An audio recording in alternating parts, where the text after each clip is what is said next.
Auto డ్రైవర్లకు న్యాయం చేస్తామని కూటమి ప్రభుత్వం మన ఆంధ్రప్రదేశ్ సీఎం నారా చంద్రబాబు నాయుడు గారు ఒక వేదిక ద్వారా తెలియజేశారు. ఫ్రీ బస్సులు ఆగస్టు 15వ తారీఖు రోజున మేము ఫ్రీ బస్సులు వదులుతాం. అలాగే బస్సులు వదలడం కారణంతో ఆటో డ్రైవర్లు నష్టపోతారు కనుక ఆటో డ్రైవర్ల నష్టాన్ని కూడా భర్తీ చేస్తామని కొన్ని వందల మంది సాక్షిగా సీఎం గారు తెలియపరిచారు. మళ్ళీ ఏ విధంగా ఆటో డ్రైవర్లకి నష్టాన్ని భర్తీ చేస్తారనే విషయం తెలియదు, కానీ అతనైతే మాట చెప్పాడు. మళ్ళీ అతని మాటను గౌరవిస్తూ మేము కూడా వేచి ఉంటాం.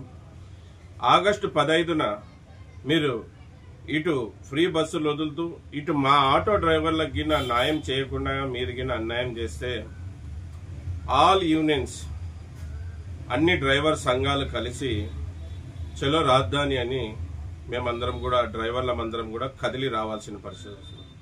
కనుక కూటమి ప్రభుత్వానికి కోరుకునేది ఒకటే, చూడండి, నిరుపేద ఆటో డ్రైవర్లు రెక్కాడితే గాని డొక్కాడని పరిస్థితి. వాళ్ళని దృష్టిలో పెట్టుకొని మీరు ఏదన్నా నిర్ణయాలు తీసుకోవాలి. మళ్ళీ మీ పార్టీ అధికారంలోకి వచ్చాక మీరైతే ఫ్రీ బస్సులని ప్రకటించారు. మళ్ళీ అది కూడా ఆగస్టు 15న అమలు చేయకపోతున్నారు. ఒక్కసారి మీరు ఆటో డ్రైవర్ భార్య, వాళ్ళ పిల్లలు, వాళ్ళ తల్లిదండ్రుల గురించి కూడా ఆలోచించింటే బాగుండేది. ఈరోజు ఫ్రీ బస్సులు వదిలితే వీళ్ళందరూ కూడా రోడ్డు మీద పడే పరిస్థితి. ఆటో డ్రైవర్ కుటుంబం అంతా రోడ్డు మీద పడే పరిస్థితి. మళ్ళీ రోడ్డు మీద పడితే ఒకరిద్దరా, దాదాపుగా ఒక ఆటో డ్రైవర్ నమ్ముకొని 5 మంది జీవిస్తూ ఉంటారు. ఆ మొత్తం 6 మంది రోడ్డు మీద పడతారు. మళ్ళీ ఎక్కడెక్కడో అప్పు సొప్పు చేసి తలకాయలు తాకట్టు పెట్టి ఆటో తెచ్చుకొని ఉంటారు. ఆ ఈఎంఐలు కూడా కట్టలేని పరిస్థితి వస్తుంది. మళ్ళీ ఆంధ్రప్రదేశ్ సీఎం నారా చంద్రబాబు నాయుడు గారికి కోరుకునేది ఒకటే, ఆటో డ్రైవర్ల గురించి ఆలోచించండి. ఫ్రీ బస్సులు వదిలితే ఆటో డ్రైవర్ల బతుకులు నాశనం అయిపోతాయి. కనుక మీరు వీళ్ళకి న్యాయం చేసి ఫ్రీ బస్సులు వదలండి. మళ్ళీ మీరైతే గొప్ప మాటనే చెప్పారు. మీ మాట మాకు చాలా ఆనందం కలిగింది. మేము మీ మాటల్ని స్వాగతిస్తున్నాం.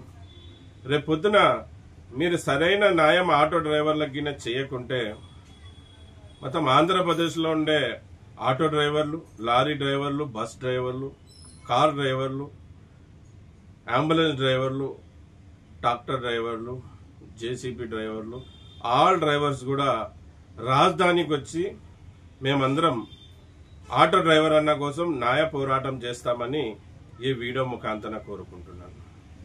మళ్ళీ పాపం చెప్పాలంటే ఆటో డ్రైవర్ల సమస్యలు చాలా ఉన్నాయి. ఇప్పుడు పెరిగిన నిత్యమైన ధరలకు ఫస్టే బతకలేని పరిస్థితులు ఉన్నారు. సరిగా ఆటో ఈఎంఐలు కట్టుకోలేని పరిస్థితులు ఉన్నారు.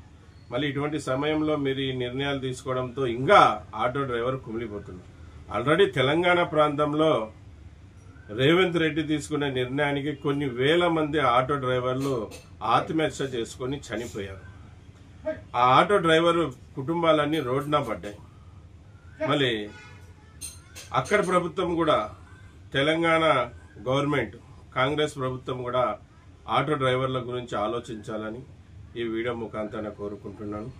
మళ్ళీ డ్రైవర్ అన్నలారా, చూద్దాం మన ఆంధ్రప్రదేశ్ సీఎం చంద్రబాబు నాయుడు గారు ఏం శుభవార్త చెప్తారో, మన ఆటో డ్రైవర్ల నష్టాన్ని ఏ విధంగా భర్తీ చేస్తారో చూద్దాం.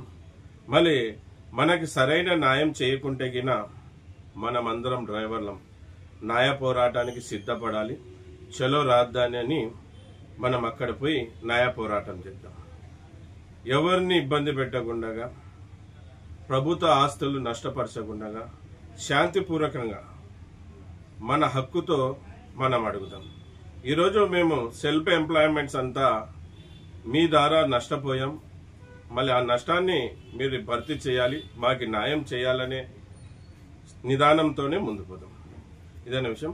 అందరికీ నమస్తే, సలాం అలైకుం, జై భీమ్, జై హింద్, జై డ్రైవర్, జై జై డ్రైవర్. నా పేరు ఎస్ అన్వర్ బాషా. నేను ఒక డ్రైవర్ని, అలాగే సేఫ్టీ డ్రైవర్ అసోసియేషన్ ఫౌండర్, ఇప్పుడు ప్రెసిడెంట్గా కొనసాగుతున్నాను. జై